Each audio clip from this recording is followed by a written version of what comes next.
Ndabaramukije mwebwe mwese mudukurikirana kaze muri ano makuru atekanye ikirere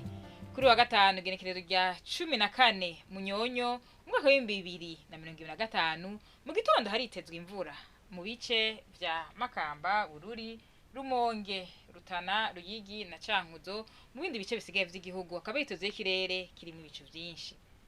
ahazoba hakanye gusumba handi ni mu Kayanza mu ntara Butanyerera abipima bya bikudoge Celsius 13 ku muhingamo naho hitezwe imvura mu gihugu cyose ahazoba hashushe gusumba handi akaba ari mu Cibitoke mu ntara ya Bujumbura abipima bya bikudoge Celsius 29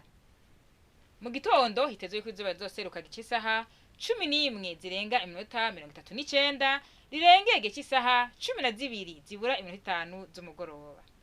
Amakuru atekanye ikirere mwategene ko Wejo agarukiye hano makuru cyane kuyakurikirana.